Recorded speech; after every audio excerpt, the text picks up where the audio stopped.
Good morning, good morning, good morning. This is Robert Frank again with the Magic12. We're in the process of reading Psycho-Cybernetics and Self-Fulfillment. And we happen to be on Chapter 9, starting Chapter 9. And Chapter 9 is called The Creative Mind Watching. So, as usual, I will simply begin to start reading, and we can go from there. Okay. We wind up our discussion of self-fulfillment with this chapter on creative mind watching, which they will break down into that basic word, mind watchers. And we'll get to that just in a second here. We have spelled out for you a number of helpful concepts, including the overcoming of consciousness as a negative force, the value of self-acceptance and storehouse of power in your imagination, and the importance of setting and reaching out to achieve goals. Now, finally, we will spell out for you the ingredients of creative mind watching. But first, what do we mean by mind watching? The words are self-explanatory. The mind watcher focuses where it counts, on the operation of his thinking, imaging processes. Creativity he guards against negative thoughts and images while looking to cement positive thoughts and images. The bird watcher looks for creatures that interest him. The creative mind watcher looks for springboards to emotional growth and self-fulfillment that are absolutely essential for him. The creative mind watcher turns ideas into performance. He does this every day that he can, and doing so strengthens his self-image and oils the gears of his success mechanism and marches toward self-fulfillment. Today's television watcher is often a passive individual whose only active role may be flicking the dial on his set while he is displeased with what he is watching. But today's creative mind watcher is active. Mind watching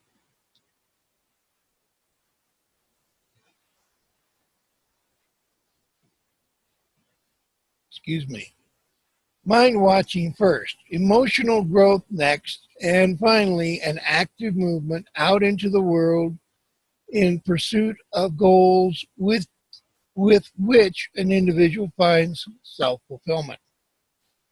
And now suppose that we turn to the spelling out of mind watchers. The growth world of mind watchers. This takes us into a growth world. Mind watchers want no dull status quo. They want improvement. They want satisfaction.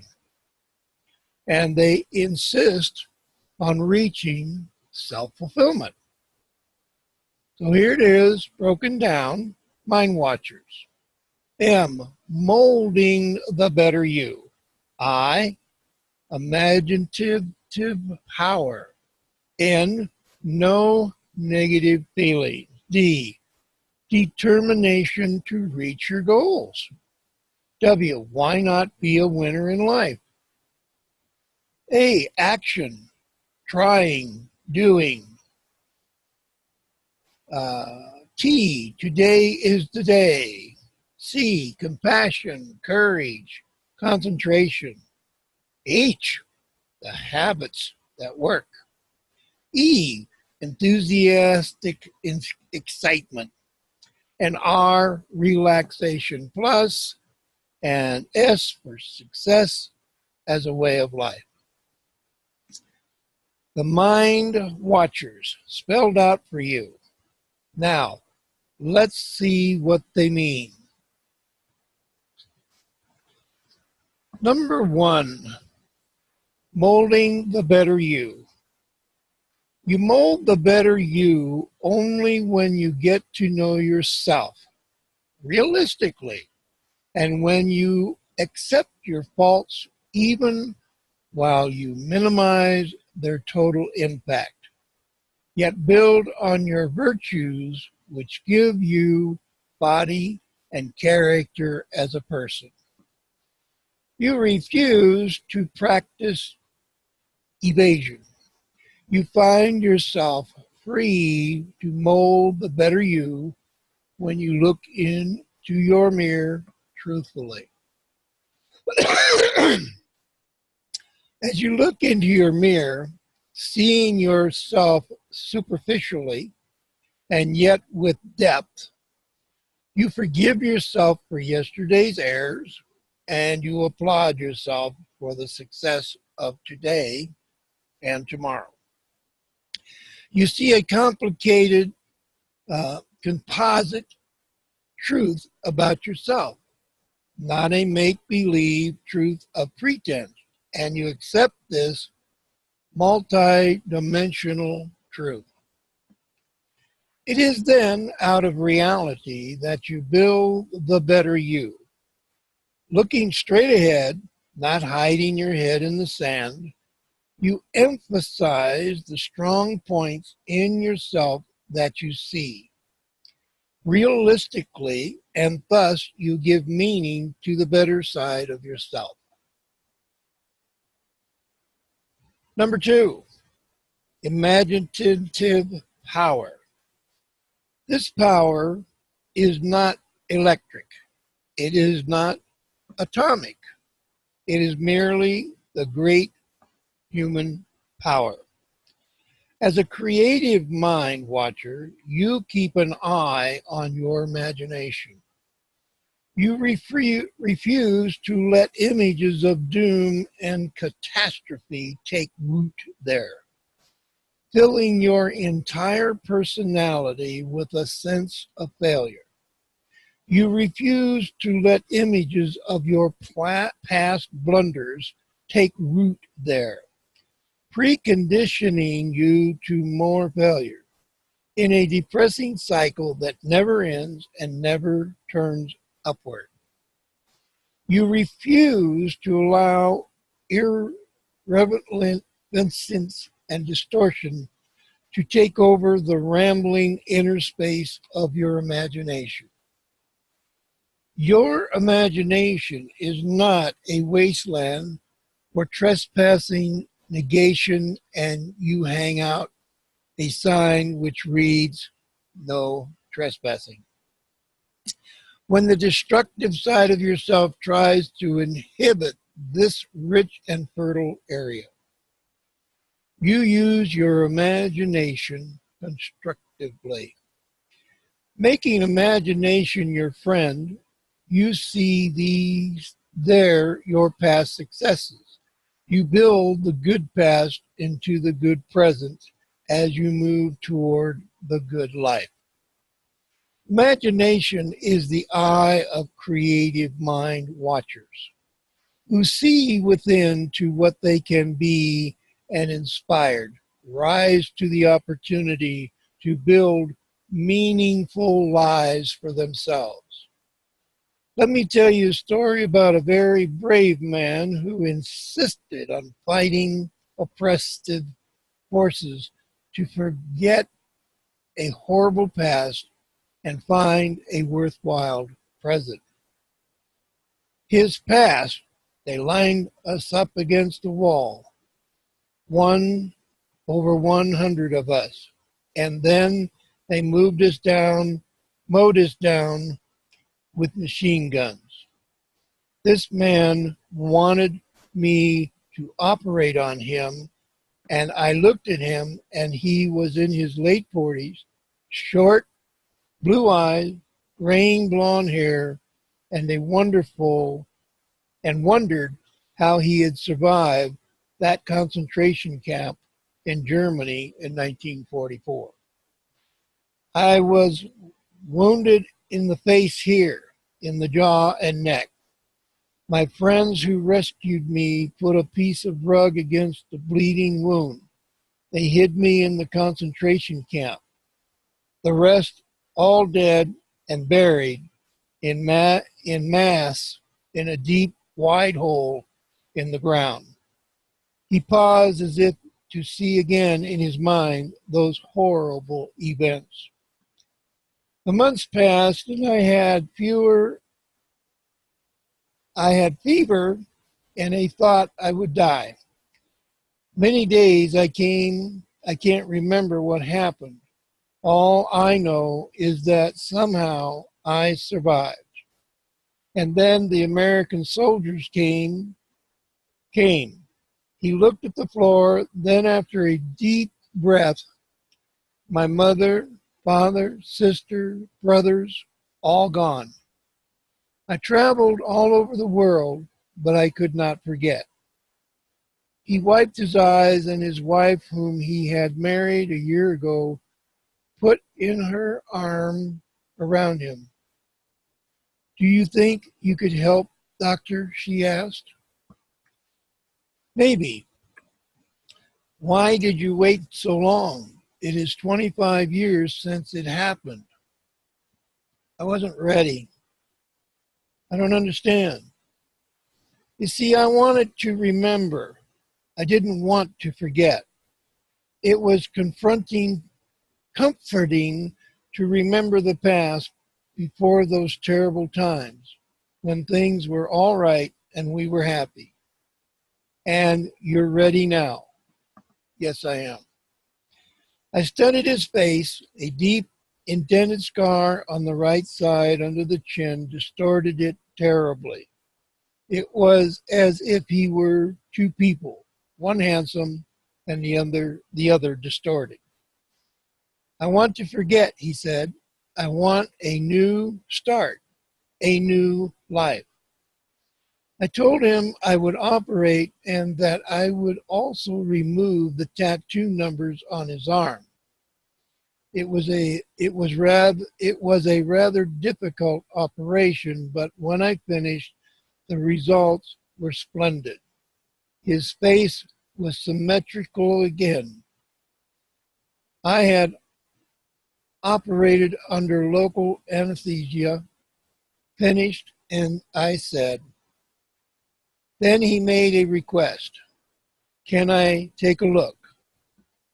In approximately 45 years of plastic surgery, having performed something like 20,000 operations, I had never heard such a request at such a moment. I took my gloves off and I handed him a mirror. He studied himself at length, then whispered, "Thanks, Doc. Thanks." A week later, the final stitches were removed and the stitches on his arm. He looked at his face. He beamed with satisfaction, and all he said was, "Thanks." But the look on his face told me that in spite of all the agonies of his past, he had wiped them from his imagination and was living in the present. Freed from the past, he was a new person, a person he once had been. He gave me a present before he left. It was a rag doll. That is his business. He manufactures dolls and ships them all over North and South America.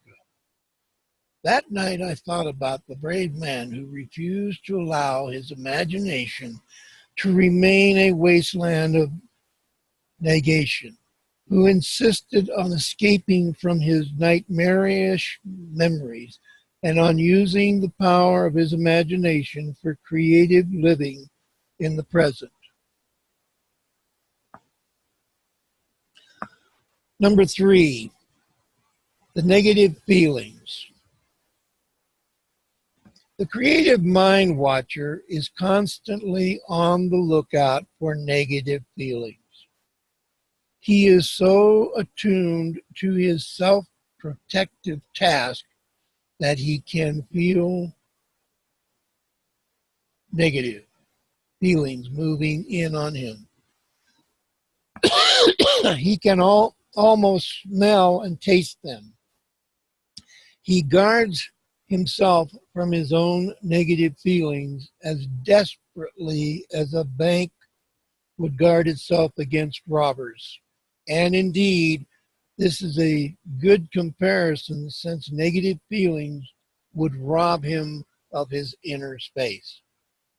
No negative feelings because they hold you back from your real self. This does not mean that you reject yourself for your weaknesses, but not at all. You accept them, you live with them, and you rise above them. You learn to live with your mistakes and you learn to rise above your mistakes. Then and only then is your self-image solid, made of muscle, not paper mache. Still, you aspire toward positive ways of thinking and imagining and doing. If you own a house, you may take advantage of grievance day, and on this day you may register an objection to the assessment. If you feel it is unfair or inaccurate or whatever, and perhaps a reviewing board, considering your case, may agree that your grievances is valid and may change your situation so that your effort was worthwhile. This is a positive way to register your grievances. It is if your contentions are valid. Anyway, but getting away from homeowning and real estate matters to grievances in general, too many people use grievances as a way of life. Every day to them is grievance day. Every day they submerge themselves in negative feelings. Every day they dwell in self-pity, feel self-deprived, and complain to other people who don't really listen. Escape from grievances that never end and all negative feelings that never end. Escape to an imagination that sees, if not green pastures, a life that is worthwhile in a world that though troubled, contains heartwarming compensations for those who choose to open their eyes and see them. I've already written at great length about my father. He looked upon neighborhood grievances as opportunities for gentle, friendly arbitration. He liked to help his neighbors with their troubles. Do this for yourself. Help yourself with your troubles. Defend yourself against your grievances when they are unrealistically dominating and when they obsess you. Be a good neighbor to yourself. How do you do this? By creative mind watching, by watching out for the first signs that you are sabotaging yourself and then moving to eliminate these invasions of negative feelings. Number 4, determination to reach goals. Often in my travels, I hear people complain that they have no desire, that they have no goals. I do not fully believe them when they say this. If there is one thing that is common to all human beings, I believe, It is the determination to live and to be happy. This is our paramount goal. Branching off from this main goal are many subordinate goals, and in our determination to achieve these goals and in the constructive efforts with which we implement our determination, we reach our full stature as human beings. Each day we recharge our batteries and start off on new adventures in pursuit of new goals. Let me tell you about one woman and her goal. She attended a seminar in psychocybernetics, a married woman in her 40s. Her 2 children were married, and she came from a well-to-do family. But she felt she was going nowhere with herself. She needed movement, a goal. She needed to find her ability. Finally, she did find herself.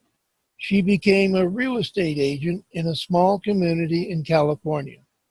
She was determined to be a success in her occupation, and she did succeed. She stuck to her goal of success in her field, and she achieved her goals. At the end of the seminar, she came over to talk to me, and she told me just how great she felt. Of course, she did. She mobilized her determination to reach her goal, and she made it. The creative mind watcher will fill this determination to reach his goal. He will creatively steer his thinking in productive goals, and then he will proceed to go after them with determination. Number 5, why not be a winner in life? If you are a creative mind watcher and you have a real chance, because like Babe Ruth, you keep your eyes on the ball and you keep thinking of hitting home runs, you work to develop in your life extensions of your past successes and entirely new successes. As a creative mind watcher, you are always on the alert for the blossoming of success feelings in your imagination. It is easy to tell yourself that you are an unlucky person and that you never get a break. But let's face it, you have to make your breaks. In an earlier chapter, I told you the story of 2 people in their 60s, a man and a woman who seemed doomed to live 2 lives of boredom. And yet, in their 60s, when so many people are criticizing already rigid routines, these 2 old young people found in themselves a winning spirit. If they can do it, why not you? You begin with creative mind watching. You end with positive action. Number 6, action. Trying and doing. To be a creative mind watcher, you must act. Try, do. You think positively, then you do positively. You do more than regulate the thermostat of your mind. You then take the constructive thinking processes you have arranged in your mind and you bring the full weight of them out into action. A friend of mine told me about infantry combat during World War II in Europe. They were near the French-German border and his division was advancing day after day. Their casualties had been brutally heavy. He was one of the few left alive. So he was first scout and he walked far ahead of the body of his outfit as they walked from village to village. He was always vigilant. He had to be in his exposed position. And as an American, he was always watching all the area in front for signs of the German enemy.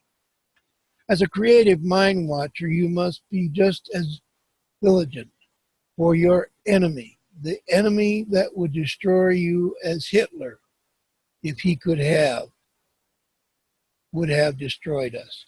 The enemy in this case is negative feelings. Number 7, today is the day. Action, trying, doing. Fine, but when? Today. Today is the time for your self-fulfillment. Today is the time for your adventure in living. Not tomorrow, today. As a creative mind watcher, you insist on your being a full, independent person. You will not let others dominate and enslave your thinking. You are in your automobile, heading for your destination. You are in the driver's seat, and you will let nobody else drive your car. You are the driver, and when you come to a dead end, you back up, turn around, and resume your journey toward your goal. Victor Hugo believed that a timely idea was more important than all the armed might of the world. Well, here's a timely idea for you. Become a mind watcher and guide yourself to the good life today. For today is the day. Today. Number 8, compassion, courage, and concentration.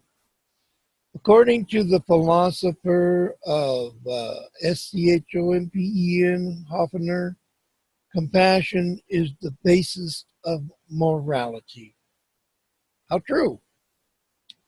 Where compassion implies a dedication to your fellow man that underlies the desire of people to band together in communities, and it underlies the morality with which they try to live together.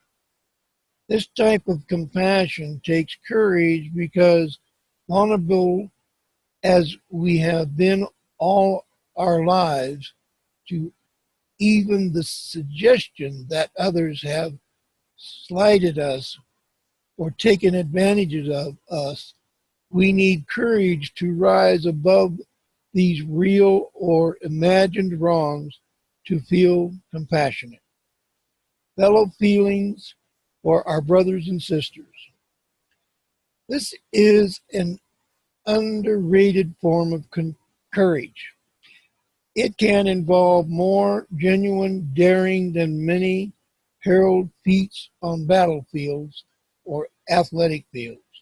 It is unfortunate but true that not too many people seem courageous enough to practice compassion as a way of life.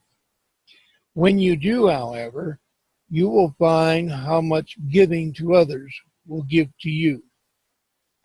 As a mind watcher, you exercise concentration as you develop your capacities for compassion and courage. Concentration is a fine art. You screen out of your mind the static that would interrupt the beautiful music. You filter out of your mind the irrelevancies that would leave you a passive slave, not the master of your thoughts. In exercising concentration, you are selective and you choose to focus on the building of qualities that will help your self-image grow and lead you towards self-fulfillment. Qualities such as compassion and courage. Number 9, habits that work.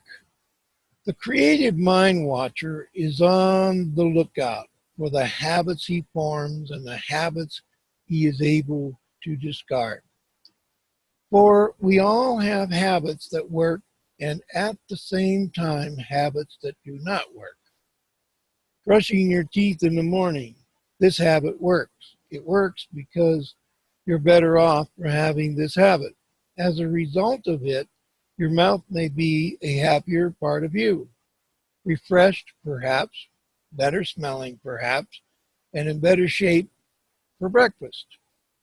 Or take another habit that will work for you. Tying your shoelaces. After you put on your shoes, you don't often think twice about this. You just do it. And if you didn't, you'd probably spend half your time tripping over yourself. Some habits, however, do not work for you. Too much drinking or too much smoking is a simple example. So is overeating. On an interpersonal level, you may have developed the unworkable habit of disputing anything a friend says, interrupting him before he can finish, saying it. Needless to say, if you have this habit, your friendships will be stormy, and if your friendships last, it is fair to say that you have paired friends or friends who are also extremely argumentative. Well, hello there, Cindy. Hi, Robert. How are you doing? Okay, you go ahead. You go ahead and read. I can hear you. I gotta let the dog in. Oh, okay. I'll go ahead and just continue on. Okay. Well, what would you do about any intruder or any intruding force that injured the caliber of your life? Cockroaches, for example. What would you do if a huge group of cockroaches embedded themselves in the crevices lining your apartment? You'd call the exterminator.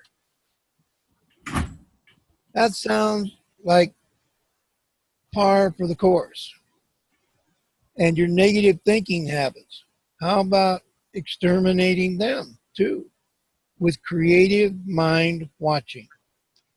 For when you are a creative mind watcher, you stand guard over your imagination. You guard it like a sentinel against the enemy that creeps up on you in the night, ready to invade, ready to capture you. You stand ready to rout this force of this enemy, negative feelings. Repel your habits that are negative and do not work. Encourage your habits that are positive and that will work for you. And the thing to remember is this. Throughout your habits, by definition, may be strongly entrenched, and you can do battle with them. Heed the example of Mr. H, who was able to discard deeply embedded patterns of boring park benchmanship and a listless routine that never varied to move on into a new life of adventure and possibilities. Mr. H, if you remember, needed a dog to jolt him out of his dull habits, and maybe you can do it all by yourself. So how you been, Sandy? I'm good. Oh, Doing okay. I got a bunch of chores to do today and can't seem to get motivated. I know that feeling, yes. It's awful. I mean, it's just terrible. You know, you got stuff to do, you just can't get going. Oh, yeah. Been there, done that, but like reading through the book, I try to, the subject we're on, I keep an eyeball on what I'm doing, and then the negative feeling gets in there. I can't do it. I don't have enough time. I don't feel like it. I just try to say, hey, it's got to get done. I can do it now, or I can be an idiot and do it later. But it's going to get done. It's going to get done one way or another. And I'd say 90% of the time it does, and 10% of the time it falls through the cracks and ends up for tomorrow's work. Ridiculous. Anyway, I'll go back to, we're on number 10 here, and we're on chapter 9, Creative Mind Watching. Okay.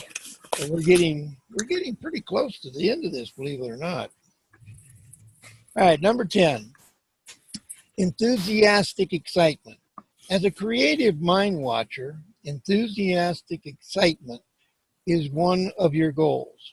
You weed out of your mind the nonsense that you must be stodgy, S-T-O-D-G-Y, and poker faced because of your age, perhaps of your social position or whatever. And you allow yourself and encourage a curiosity in seeking new adventures and an enthusiasm and excitement for what each day will bring. Your day begins when you wake up in the morning and shake off the GROGGINESS.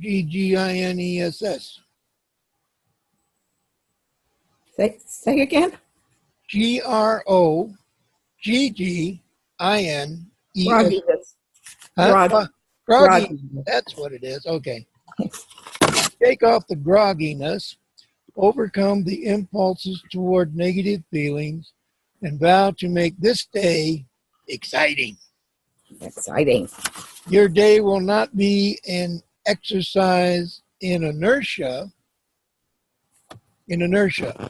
You have goals and you have more than enthusiasm for them. These goals excite you. Even if you are in your retirement years and people say you should be bored and sit around doing nothing, you ignore this silly advice. You feel enthusiasm for the goals of your day. They excite you. Even if you are having a rough time for the time being, you are under the great external pressure and that the breaks are not going your way. You set goals for your day with excitement. For this is a new day. You will bring new hope to your new day. The defeats of the last few days or weeks or months belong to yesterday, and you will forget them. Excitement can be plus or minus. Excitement minus means you have no goal. And in your negative state, fear and anxiety set in. But excitement plus means you feel enthusiasm for your goals and an urgency to reach them. Your basic goal is to fulfill yourself. Start from there and move toward excitement plus. Let even little things give you delight. The other way, for example, I was walking down Fifth Avenue in New York. I was with a friend and a woman rushed up to me and seized me by my hand, shaking hands with me. Hello, she said. Hello, I said. How are you? She said. Fine, how are you? It's been a wonderful running into you. She said, I'm sorry, but I'm late for an appointment. And away she went. I felt pleased at this pleasant little interlude, even though as I walked on with my friend, I kept wondering, who is she? Excuse me. And you give enthusiasm to all these little unimportant parts of your life. You'll feel better for it. Number 11, relaxation plus. Excitement plus, relaxation plus. A good follow-up. For there is no genuine fulfillment without relaxation. It doesn't matter what mountains you have climbed if you are not able to relax. No goal striving is truly worthwhile if you cannot give yourself the chance to recuperate and renew your powers now and then. We are human beings, not supermen. Perhaps supermen can keep driving 24 hours a day. I don't know how, What I do know is that flesh and blood human beings cannot keep up with such a pace. Many years ago, long before any of us were born, worldly wise Benjamin Franklin compared people who could rest to those who could take cities, and found that the ones who could relax were greater.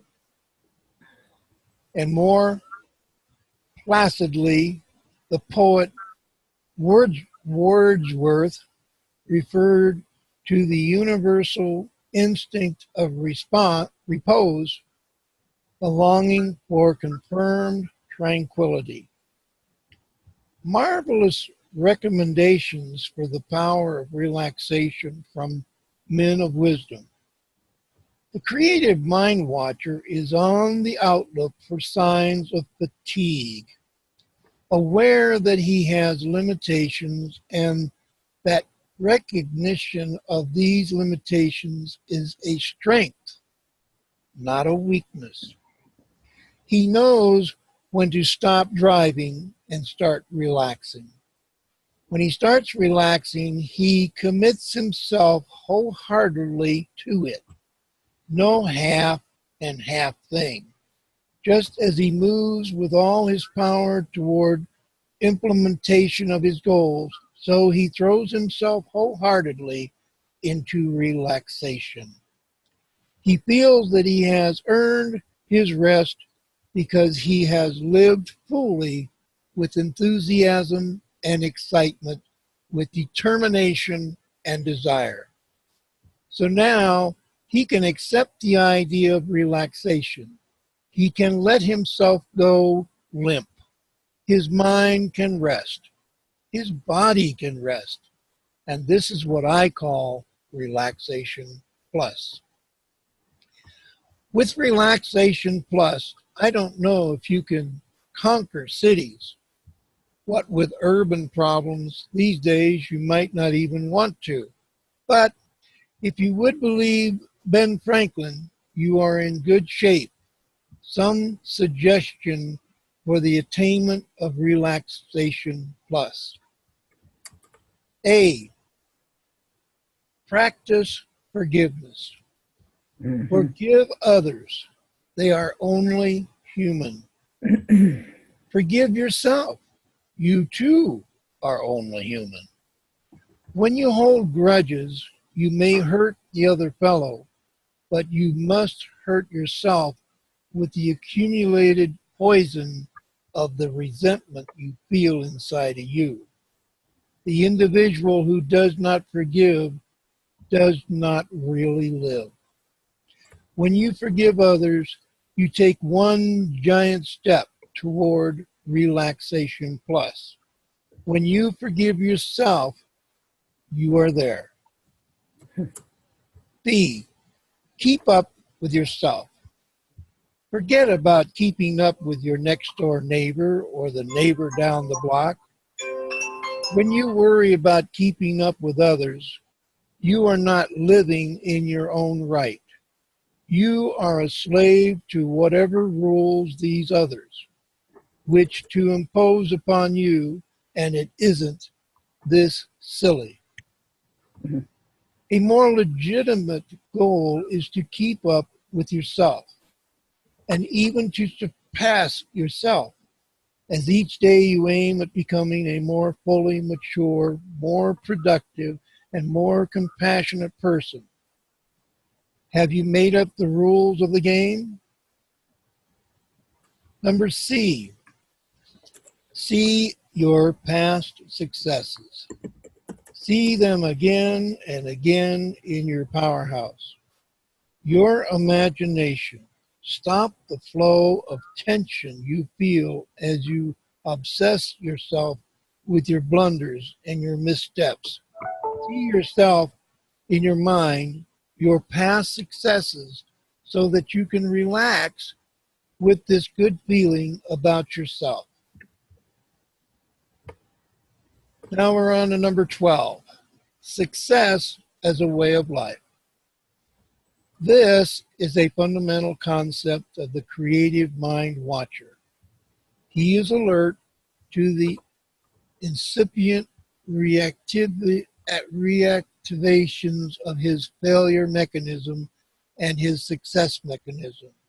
His aim is to steer himself towards success as a way of life. He does everything he can to keep from being trapped in the quicksand of failure. The creative mind watcher, taking dead aim on success, works to strengthen his self-image. He sees himself at his best, realistically, but taking a positive approach. Who on earth is calling me?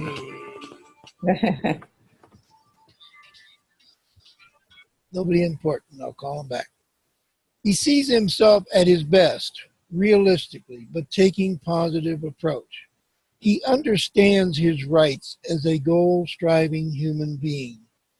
This involves refusing to feel inferior to other people. He does not feel inferior to sobrieties or to heads of government or to business tycoons. He acknowledges their talents, their channelized aggressiveness, their manipulative abilities, their confidence, and all their assets. But still, he does not feel inferior to them. They are human beings, and he is a human being, and every day he does his best, and that is good enough for him. He is inferior to nobody. God has created him as a unique individual with rights. He sets goals for himself, goals that are realistic and inspiring. After he sets his goals, he works out strategies for achieving them and then moves out towards them. Failure and frustration do not stop him because there is always a new day, and with the new day, he renews his goal striving. Strengthening his self-image, making positive use of his imagination, recognizing his human rights and moving on his goals, he reactivates the functioning of his success mechanism and comes to live a life of success. The successful way of life, you must make this your way of life. Mind watching and self-fulfillment. And so we have completed our voyage into the growth world of the creative mind watcher. This is a growth world because creative mind watchers are aware of human possibilities. They are fortunate people in that in this complex and confusing world, with its overwhelming barrage of distractions, they know where to look for real human satisfaction. Creative mind watchers do not lose themselves along the many byroads that lead to loneliness and desolation. They are too aware of genuine human values, and they understand that the main highway, even in a civilization in turmoil, leads to the warmth of human friendship. Friendship is a beautiful word,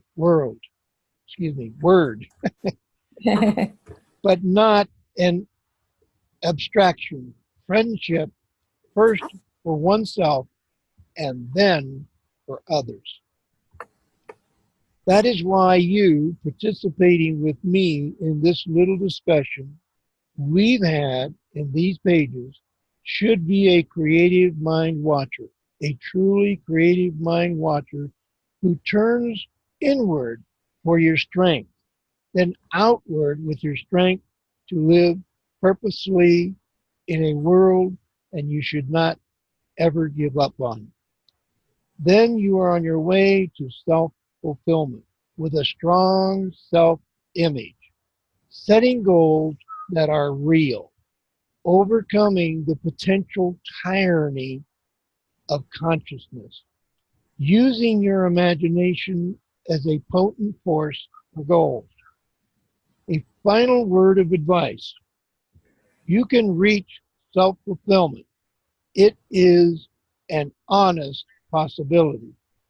I say this because so many people these days hold their heads in their hands and mourn about how horrible the world is, how inhuman, how betrayal, how cold and indifferent. They say this because so many people shake their heads from side to side and mourn about the speed of change in the modern life, about the lack of faith and trust, about the horrors of the nuclear bomb and the nuclear age. I say this because so many people, after a quick glance at the newspaper headlines and a minute or two in front of the television set watching the news, are ready to give up on the world and dive under their blankets to hide. The world is an admittedly difficult place. Often I will agree, and I don't always like what's going on any more than you do. Still, I will repeat, self-fulfillment is a possibility in this world. It is not an empty goal. You move toward it by strengthening your inner resources along the lines that I have suggested. And you, reading my words, I hope that I have helped you to make self-fulfillment not a meaningless abstraction, but an actuality. And that's it. We're done with that chapter. How about that? And so then, believe it or not, the way the book is set up, we will be starting on Thursday with part 2, whatever part 2 is. Hmm. Looks like part 2 is questions and answers. So I guess as we go through this, it's going to be a little more interesting because apparently they took down certain questions and they answer the questions. You know, he may have done this, actually at a seminar or something. And, Oh, yeah. So they wrote down the questions and he answered the questions. So that might be interesting to see what kind of questions people ask. So other than that, the reading part of it is all done. Well, that's good. So other than that, I'm just waiting for Friday. Friday is the first. Yep. Well, it's about time. Well, two things going on. One, it's payday because the third lands on Sunday. So usually when it lands on Sunday, we get paid early. Okay. So Friday will be payday. And plus, if there's no bumps in the road, True Nighted new site, True Nighted Soft, will be up and running. Yeah. And then I did ask Kevin last night, because I told him, I said, there's a lot of us. I got cards out. I got things that I've put out there on the internet, as well as just, bulletin boards like at different stores in Elko. Mm-hmm. I said, what happens if somebody goes to my site and wants to sign up? And he said, that, my friend, is not to worry. Any site, anything that we have put out there, if they go to your old site, it will automatically, electronically or however it's done, it will automatically take them to the new site so that they can go ahead and register. Oh, good. Yeah. Yeah, I think remember them saying something like that on one of the calls at some Yeah, point. I was on the call yesterday, so that was one of my questions. Uh, and to me, that's important because if you get 500 cards. I got maybe 70 left. Well, that means there's 400 cards out there, and somebody picks up the card and says, "Well, I'm going to check this out," and they can't. Hmm. There's no site, there's no nothing. Right, right. That's kind of frustrating. But he said, "Don't worry, they will all automatically go." And he says that will be indefinite. Won't make any time if they took that card a year from now and put it in the system, Oh, the good, system will good, automatically move it over to our new site. So yeah, that's good to know. And of perfect. course, Kevin and Steve are all excited. I don't know if you have a Flying J in your area. We did. Uh, no, just have to ride the highway quite a ways to get to one. Oh, okay. Well, it just happens they have a Flying J here. But apparently, Dr. Nico's working on Flying J and one other one, and they're not quite sure which. Oh, Flying J and Loves. And they're not quite sure whether they're going to get one of them or both of them or none of them. But if they get, say, at least one of them, then that means that they'll be having probably sometime in the very near future the gas card. Good. And when I go to Elko, uh, when I go to Elko, uh, that's a 50-mile trip one way. That's 100 miles. I can easily spend, I would say, $50 to $150 a month just in gas alone. So that would, Oh gosh, yeah, that would really, really be cool to be able to have a gas card and get 2 or 3% off. yeah. Now I know, like with Flying J, and I'm thinking I'm going to say 2 or 3% off because with Flying J, I went in. And not everybody does this, but I went in, and I read things, and so I got a card. So anytime I go to Flying J, if I use my card, I can get at least, I think it's 2 cents or 3 cents. It's not a percentage; it's a cent thing. Yeah, the Shell card does that too. You get 3 cents off on the gallon, Yeah. So I'm and thinking yeah, that a gas card might get 2 or 3% or be more. good. That'd be great. Yeah. So I'm looking forward to that part of it. Yeah, those are way out on the highway. We don't have those close by, so but that's okay. We'll benefit at some point with Yeah. gas. Now let me. Okay. Just real quick, we can still stay for a few minutes, but I'm just going to go ahead and shut the recording part of it off. So everybody that's out there, if you're watching this, just go to YouTube, uh, search Magic12. You'll see my face if you haven't already seen it before, and you can take a look at my videos and hop in anytime you want. And I look forward to seeing anyone that has any interest in. I want to thank those that showed up for today, and everybody have a great day. And you take care. Bye-bye.